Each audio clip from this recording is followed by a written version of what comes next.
ভক্তের বিরহ ভগবান কাঁদে কিনা, আমরা এই স্তরকে আমরা স্তরণ করে আলোচনায় ঢুকবো। ভগবান ভক্তের বিরহ কাঁদে কিনা। আমরা এই জায়গায় দেখেছি, ব্রজে যখন ভগবান লীলা করছে, ব্রজে যখন ভগবান লীলা করছেন, অক্কুর গেছেন, মথুরা রাজধানী থেকে অক্কুর কৃষ্ণকে আনার জন্য উগ্রসেন তথা পিতামাতা কৃষ্ণের বসুদেব দেবকে উদ্ধার করার জন্য কৃষ্ণকে আনতে গেছে। কোথায় আনতে গিয়েছিল? কোথায় গিয়েছিল? অক্কুর কোথায় আনতে গিয়েছিল? ব্রজে বৃন্দাবনে ভগবান শ্রীকৃষ্ণকে আনার জন্য গেছে। খুব বিদগ্ধ হৃদয় বা বিদ্বে কথাগুলি। যখন বৃন্দাবনে অক্কুর প্রবেশ করেছে, পদরেখা রেখেছে, নন্দ রাজার সঙ্গে বাচিক তথা আলাপন চলছে। কৃষ্ণ বৃন্দাবন ছেড়ে মথুরায় যাত্রা করবে। এই আলাপ যখন পাশ হয়ে গেছে, নন্দ রাজা তাতে সম্মতি দিয়েছেন। যারা বৃন্দাবনে কৃষ্ণের চরণ ভজন করত, যারা কৃষ্ণের নাম স্মরণ করত, যারা কৃষ্ণের ভজনের জন্য সবকিছু ত্যাগ করে দিয়ে, পিতা মাতা পুত্র সবকিছু পরিত্যাগ করে একমাত্র গোপালের চরণে, কানাইয়ের চরণে আশ্রয় নিয়েছে, তারা গোবিন্দকে আর বিদায় দিতে পারছে না।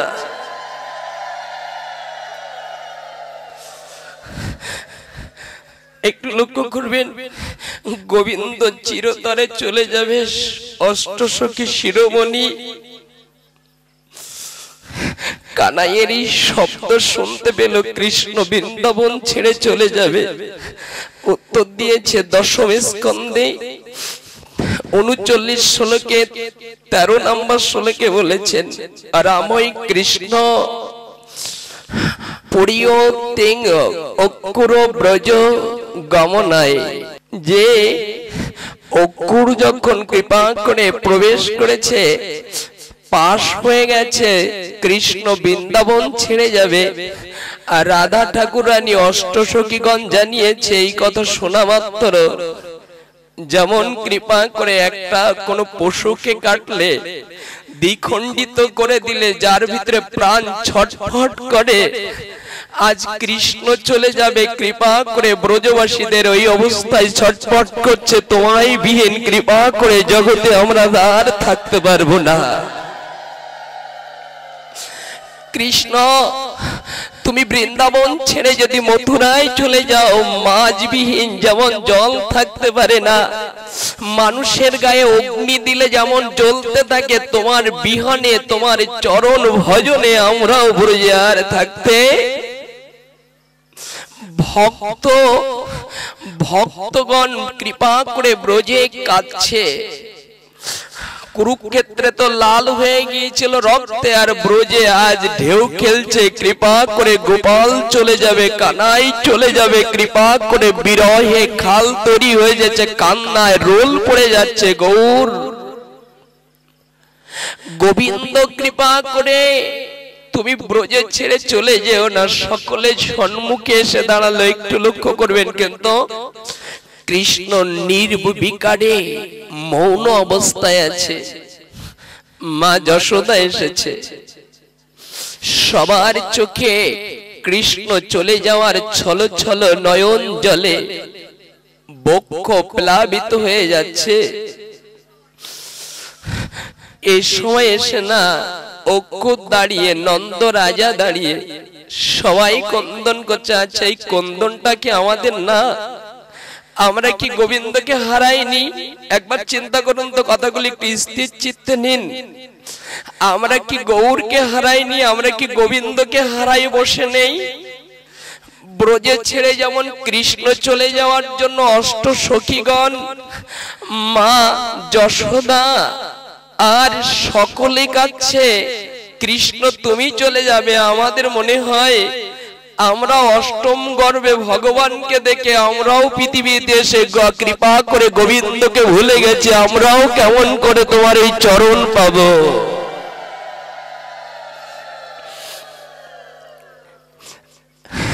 আমরা কি করে চরণ পাবো? একটু লক্ষ্য করে আর সাধন করে, আমাদের সাধুরা অনেক দূর থেকে আসছে, যদি একটু বসার সুযোগ করে দিতেন। মাদ্রা থেকে, কপিলমুনি থেকে অনেক ভক্ত আসছে, একটু যদি সময় সুযোগ করে দিতেন। আমরা লক্ষ্য করছি, একটু বড়জের তত্ত্বের কথা একটু লক্ষ্য করব। সবাই কান্নার রোল ফেলছে, কিন্তু কানলে কি হবে? গোবিন্দ নির্বিকারে মৌন আছে। কৃষ্ণ বলছেন, স্বয়ং কৃষ্ণচন্দ্র তাকিয়ে দেখছেন, আর অষ্টসখীগণ রাধিকা কৃষ্ণকে বলছে, কৃষ্ণ যদি তুমি ছেড়ে চলে যাবে তবে কেন কৃপা করে এতটা ভালোবাসার স্তরে দিয়ে দাঁড়িয়েছিলে? একটু লক্ষ্য করবেন, এই স্তরে দাঁড়িয়ে কাদের চোখে কান্নার জল ফেলছে একটু লক্ষ্য করবেন ব্রজে। সেই কান্নার স্তরটা আছে। কারোর বাড়ি যদি কেউ দেহত্যাগ করে, খুব মন দিয়ে একটু স্মরণ করবেন কথাগুলি। কারোর গৃহ থেকে কেউ যদি মারা যায়, আচ্ছা কারা কাঁদে? কাঁদে, সবাই কাঁদে, গ্রামবাসীকে সবাই কাঁদে। কারা কাঁদে? যদি মা মারা যায়, ছোট্ট কোলের সন্তান মারা যায়, নিজের গর্ভধারিণী মা কি আর বসে থাকতে পারে? ছেলে যদি চলে যায়, বাবা কি বসে থাকতে পারে?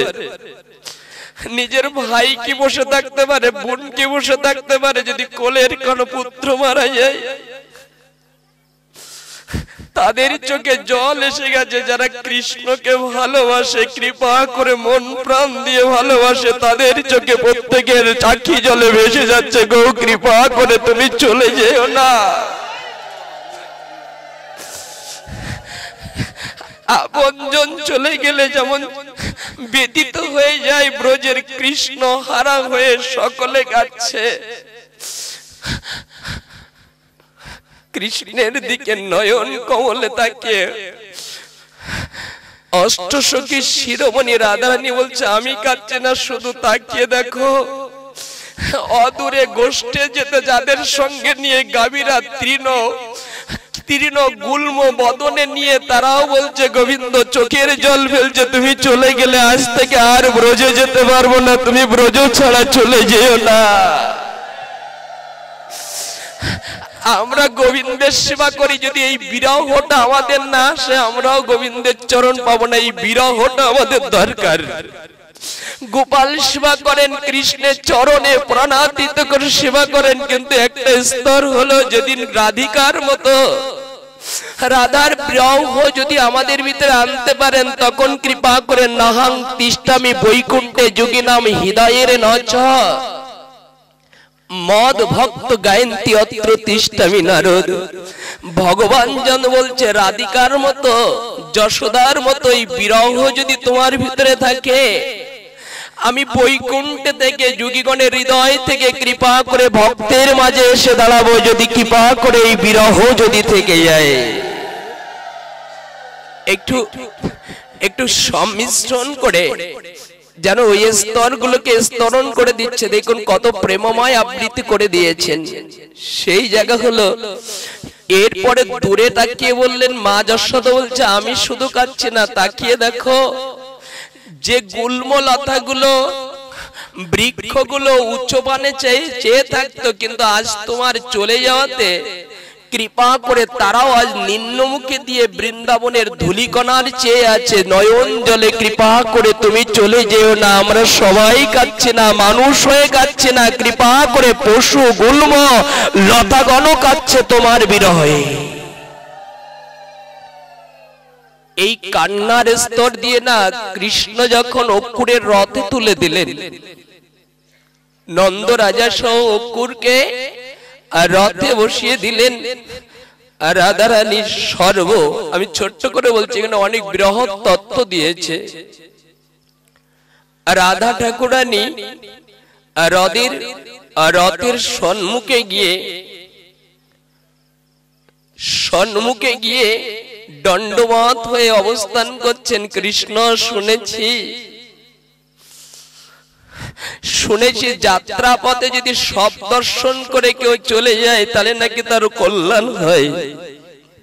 রাধারানীর বিরহটা একটু দেখুন। কৃষ্ণ সুখ দিয়ার নামই হলো শিবা। কথাগুলো হৃদয় নেন। কৃষ্ণ সুখ দিয়ার নামই হলো শিবা। কৃষ্ণের সম্মুখে গিয়ে স্বয়ং রাধারানী বলছে, আমি শুনেছি সাধুমুখে কোন যাত্রা পথে যদি কেউ যাত্রিত হতে যায় তাকে মৃত বা শবদেহ দেখলে তার কল্যাণ হয়, যাত্রা শুভ হয়। তাই যদি হয় অক্কুর মহারায় কৃষ্ণ বলরাম যে রথে আছে ওই কৃষ্ণ যাত্রা করুক যাতে ওর কল্যাণ হয়।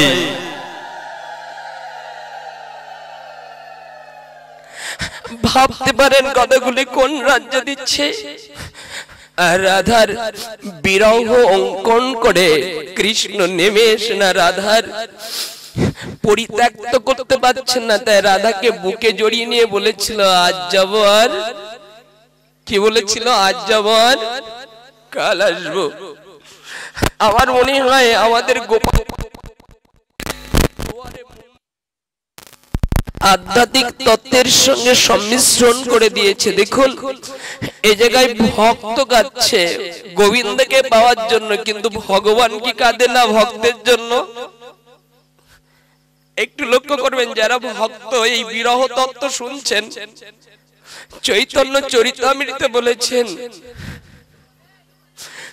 জল তুলসী দেয় যেই জন তারি ঋণ শুধিতে আমি করিও চিন্তন। কোন ভাগবত আসরে কোন ভক্ত সঙ্গে কখনো ঠাকুর ঘরে ভগবানের চরণে স্মরণ করে যদি কেউ এক ফোঁটা নয়ন জল দিয়ে হা গোবিন্দ তোমার হলাম বলে যদি কেউ এক ফোঁটা নয়ন জল দিতে পারে কোন ভাগবত আসরে, রাধে আমার কাকা বাবা শ্রী চলে আসছে, রাধে রাধে। এই জায়গাগুলোকে পরম প্রেস স্তরে দিয়েছেন, একটা আসন করে দিন।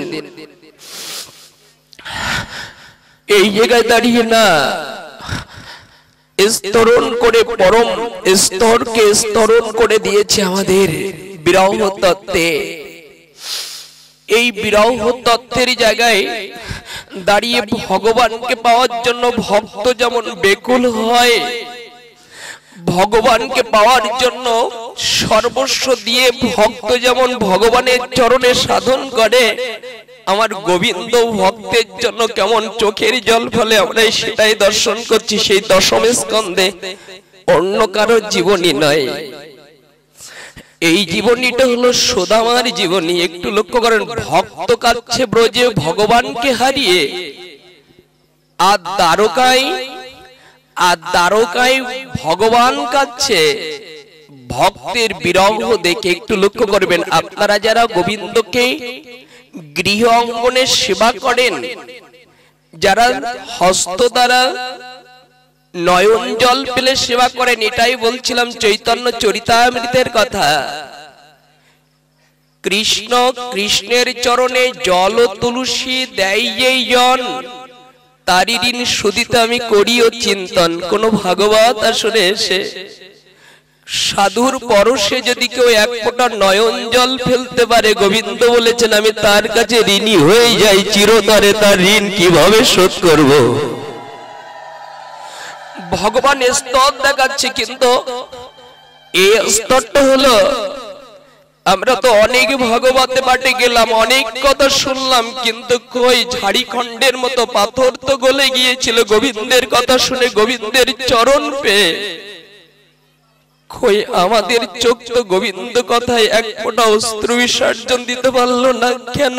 উত্তর দিয়েছে কৃষ্ণ বলিতে যার না হয় প্রেমের অঙ্কুর, বুঝিবে হৃদয়ে অপরাধ প্রচুর। আমার অনেক জন্ম অপরাধ আছে প্রভু, এই জন্য আমি তোমার নয়ন ছেড়ে তোমার কৃপা করে সাধন ভজন করতে পারি না। এই জন্য বলবো যারা এসেছেন গোবিন্দের চরণে দুপোটা নয়ন জল যদি এখানে বসে দিতে পারেন, আমার মনে হয় আশা জীবনের সার্থক হবে। জায়গাটা দেখিয়েছেন। আমরা ব্রহ্মতত্ত্ব নিয়ে আলোচনায় অবস্থান করছি, একটু লক্ষ্য করবেন। গোপীরা, বৃক্ষরা, গুল্মরা এবং ধেনুগণ, মা যশোদা, ব্রজেশ্বরী যারা ছিল সবাই কাঁদছে। গোবিন্দ বলেছেন ভক্তের কান্নাটা অনেক মানুষ দেখতে পারে, কিন্তু ভগবানের কান্নাটা ভক্ত দেখতে, ভগবান যে ভক্তের জন্য কাঁদে এটা আমরা দেখতে পারি না। দেখুন আপনারা যে ভগবানকে সেবা দেন দুয়ারে চোখের জল ভাসিয়ে, কিন্তু ভগবান আপনার জন্য কি করছে একটু দেখুন। খুব প্রণাতিত কথাগুলি। সুদামা 5 বাড়ির বেশি ভিক্ষা করতো না, 5 বাড়ি প্রত্যেকদিন ভিক্ষায় যেত। এর অনেক দূরাত্ম তত্ত্বে আমরা প্রবেশ করছি না, সময় অত্যন্ত অল্প। দাদাজি আসবে, মহৎ তত্ত্ব কথা আমরা হৃদয়কে সিদ্ধ করব। কাকের মুখে ভালো কথা হলেও সেটাও কর্কশ হয়, সেটা মানায় না আমার মতো কাক। কিন্তু তথাপিও অল্প একটু সময় নিয়ে বিশ্রাম রাখবো, একটু লক্ষ্য রাখবো আমরা। সেটি হলো সেই সুদামা যখন কৃপা করে 5 বাড়ি ভিক্ষা করত, 3 দিন অনাহারে, পরদিন যখন ভিক্ষায় প্রবেশ করেছে 4 বাড়ি গিয়েছে, কিন্তু 4 বাড়ি তাকে দূর দূর করে তাড়িয়ে দিয়েছে। 5 বাড়ি যখন যাবে, দ্বারকাধীশ রাজা তখন কৃপা করে রাজপ্রাসাদে রুক্মিণী তাকে 56 ভাগে ব্যঞ্জন দিয়ে সম্মুখে ধরেছে, প্রভু সেবা নাও। রুক্মিণী 56 ভাগে ব্যঞ্জন পেয়ে দ্বারকাধীশ রাজা ভগবান বৈকুণ্ঠাদিক স্বয়ং গোবিন্দ 56 ভাগে 56 প্রকারের ব্যঞ্জন পাওয়ার পর চিকমিক করে ভগবানের চোখে জল এসে গেল। জল দেখে রুক্মিণী হাত জোড় করে বলছে, প্রভু এই দাসের কি কোনো অপরাধ হয়েছে চরণে? তোমার চোখে আজ প্রসাদের সামনে জল কেন? আমি বলতে চাচ্ছি, আপনারা যারা সেবা দেন গোবিন্দকে, কান্নার রোল ফেলেন, গোবিন্দ আপনাদের জন্য আমাদের জন্য কাঁদে কিনা এই জায়গায় একটু লক্ষ্য করবেন।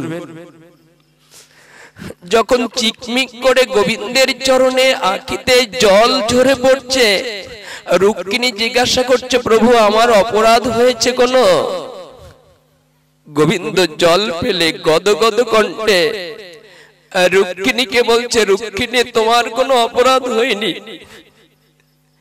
আমার গায়ে স্পর্শ করে দেখো, আমার চোখে কেন জল তুমি বুঝতে পারবে। রুক্মিণী স্পর্শ করে দেখতে পারে।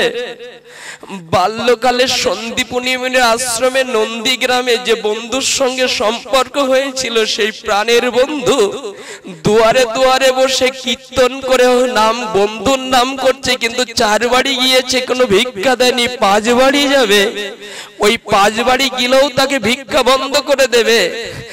রুক্মিণী প্রশ্ন করেছে, এ তো অন্য কেউ না, তোমার বন্ধু? উত্তর দিয়েছে, হ্যাঁ আমার বন্ধু, তা তুমি কিছু দিতে পারো না? রুক্মিণীর উত্তর দিয়েছিল, আমি দিতে চাই কিন্তু নেবে ভক্ত নিতে চায় না। ও নিতে চাবে না, ও নেয় না। যদি তুমি কৃপা করে তার গৃহকর্তার হৃদয়ে বসে কিছু দিতে পারো। রুক্মিণী যে গৃহকর্তা বলতে যাবে আমি কিছু দিতে পারবো না, রুক্মিণীর আত্মার শক্তি দ্বারা ওই ব্যক্তির জিহ্বায় বসে বলেছে, একটু পরামান্য আছে। গোবিন্দ কৃপা করে থালাটা নিয়ে কাঁদছে আর রুক্মিণীকে বলছে, রুক্মিণী আমার বন্ধু যতক্ষণ সেবা না করবে, আমি কথা দিলাম আমিও গোবিন্দ সেবা গ্রহণ করব না, আজ থেকে আমি উপবাসী যাব। একটু ভাববেন কথাগুলির ভিতরে। ভগবান ভক্ত কাঁদে ভগবানের জন্য, কিন্তু আজ দেখা যাচ্ছে ভক্তের জন্য ভগবান কাঁদে কিনা এটা হৃদয়ঙ্গম করলে হৃদয়কে স্মরণ করতে পারবেন। ভগবান স্বয়ং দ্বারকায় বসে ভক্তের জন্য চোখের জল ফেলিয়ে দিচ্ছে। এরপরে যে জায়গায় দাঁড়িয়ে যাচ্ছে সেই জায়গাটি হলো যে সময় পরমেশ্বরে দাঁড়িয়ে সুদামা কাঁদছে, আর রুক্মিণী ওই গৃহের বদন থেকে বলেছে একটু পরমান্ন আছে। পরম আনন্দে সুদামা, কোনো থালা নেই, ভালো পরিবেশ নেই, একটু ছিঁড়া কাপড়ে ভূষণ তার পরনে আর গায়ে। ভক্ত দীনতা কাকে বলা হয়, ভক্ত কেমন হতে হয় সুদামার কাছ থেকে শিখতে হবে। একটি কলার পাতা আগা নিয়ে অঞ্জলি পুটে ধরেছে, দাও এই পাত্রে দাও, আমার গোবিন্দকে 3 দিন সেবা দিতে পারিনি, তুমি দেওয়ার পর আমার গোবিন্দ সেবা দেওয়ার সুযোগ হবে, তুমি দাও।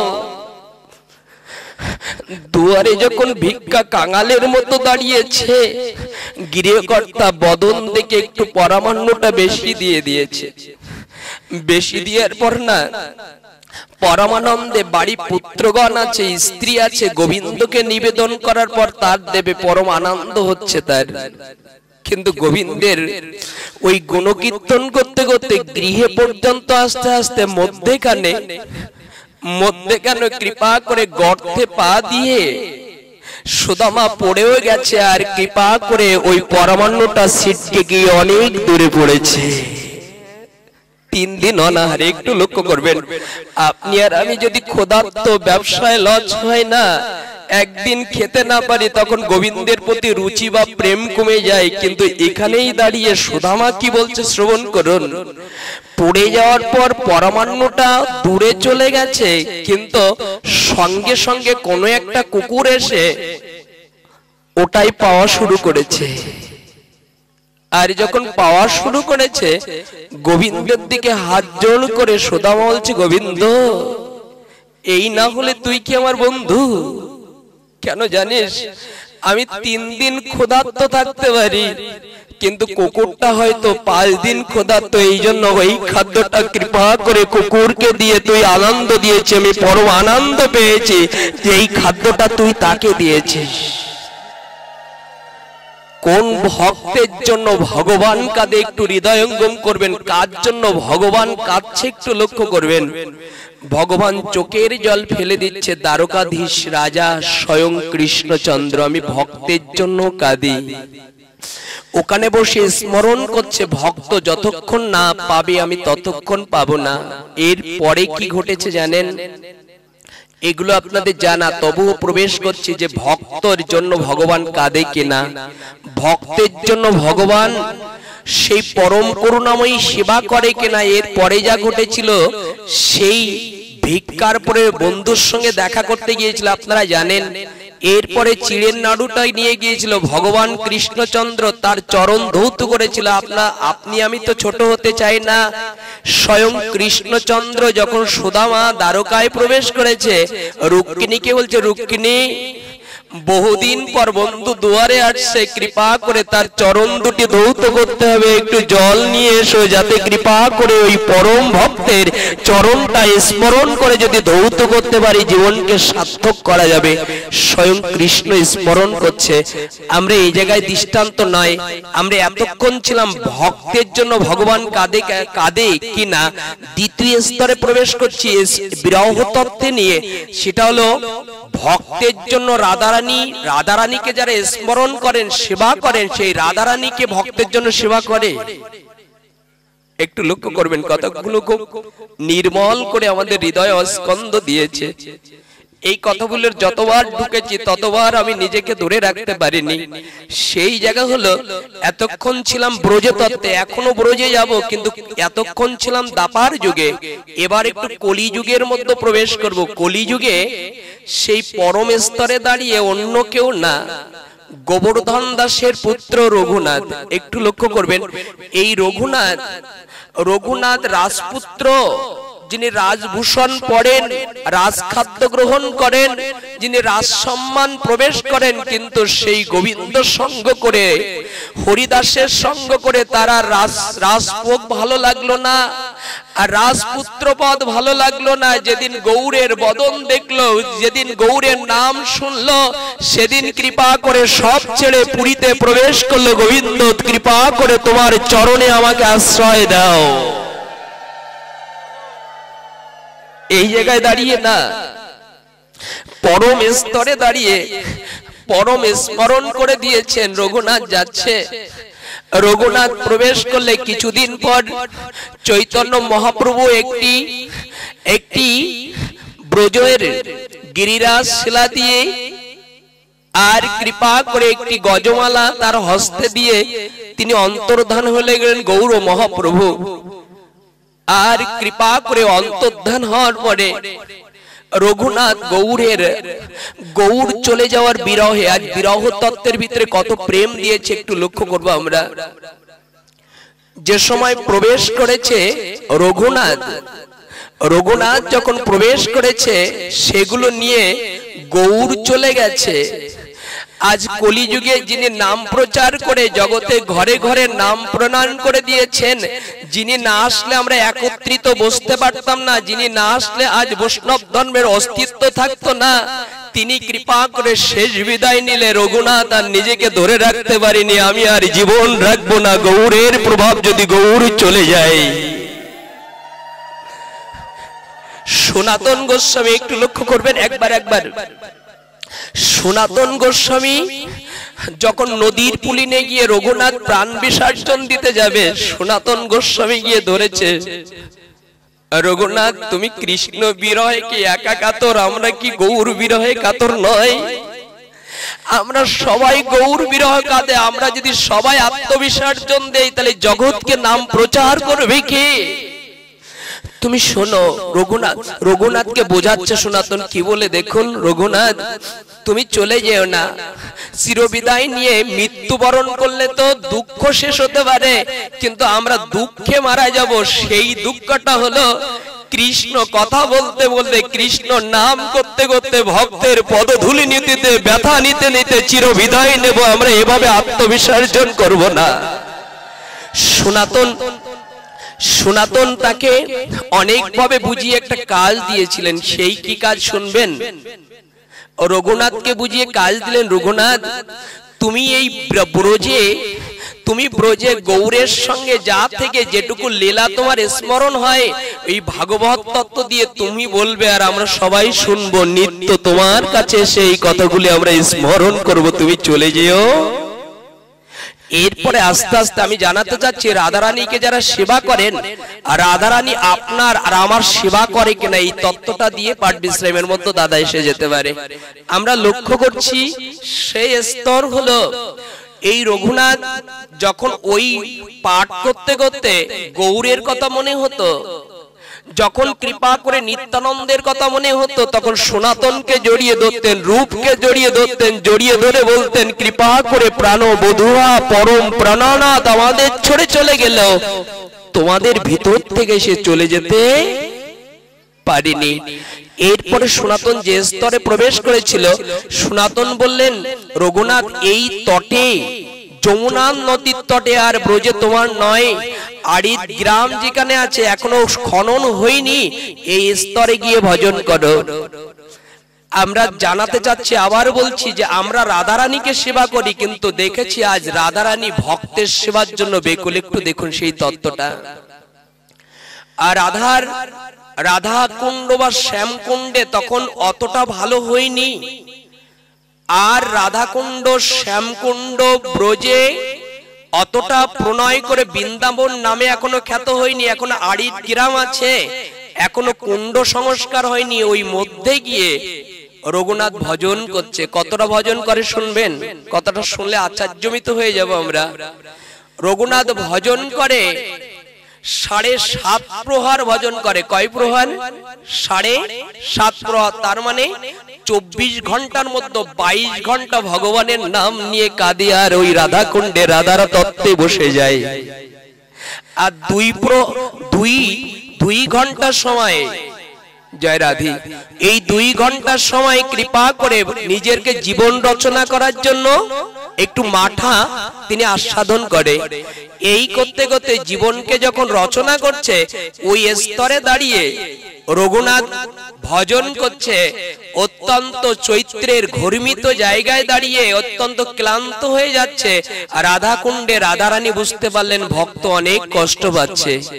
এই জায়গায় দাঁড়িয়ে কৃপা করে রাধারানী আর ব্রজেশ্বরী না থাকতে পেরে কৃপা করে রঘুনাথ যেখানে ভজন করছে, এই ভজন স্থলিতে গিয়ে মা যেমন কৃপা করে সন্তানের ব্যথা বোঝে, মা যেমন কৃপা করে সন্তানের স্নেহকে পাশে বক্ষবাধাক বাসা করে, ঠিক তদনুরূপ কৃপা করে এই রঘুনাথকে স্বয়ং রাধারানী ভজন করছে। রঘুনাথ রাধারানী কি করছে, একটা কিশোর রূপ নিয়ে নিজের অঙ্গের ভূষণ দিয়ে কৃপা করে ভজনে যাতে ক্ষতি না হয়, কৃপা করে রাধারানী তার ছায়া দিয়ে রাখছে যাতে করে এই ভজনের ক্ষতি না হয়। একটু ভাববেন, ভজন করলে রাধারানীকে খোঁজা লাগে না, রাধারানী কৃপা একটু লোক কৃপা করে দেয়। এই রাধা তত্ত্বে রাধারানীকে কৃপা, রাধারানী তখন ছায়া দিয়ে কৃপা করে রঘুনাথকে ভজনের জন্য দাঁড়িয়ে গেল। রঘুনাথ এটা দেখতে পারেনি, পেরেছিল কে জানেন? সনাতন দেখতে পেরেছিল। সনাতন বলেছিল কৃপা করে হে রঘুনাথ, তুমি কি রাধারানীর সেবা করো না রাধারানী তোমার সেবা করে? কতগুলো খুব প্রাণ দিত। বলছে কেন? তার উত্তর হলো রাধারানী কৃপা করে, তুমি স্মরণ করছো যখন, কৃপা করে রাধারানী তোমার আঁচল দিয়ে ছায়াটা দিয়ে রাখছে, তুমি কুটির বানিয়ে কৃপা করে কাল থেকে সেবা করবে যাতে কৃপা করে রাধারানী তৃষ্ণাত হয়। এই বলে এখানে কৃপা করে সংক্ষিপ্ত ভাগবত পাঠ এখানে বিশ্রাম রইল। জয় জয় শ্রী শ্রী নিতাই গৌর প্রীতি প্রেমানন্দে। আমাদের প্রাণধন দক্ষিণবঙ্গের পরম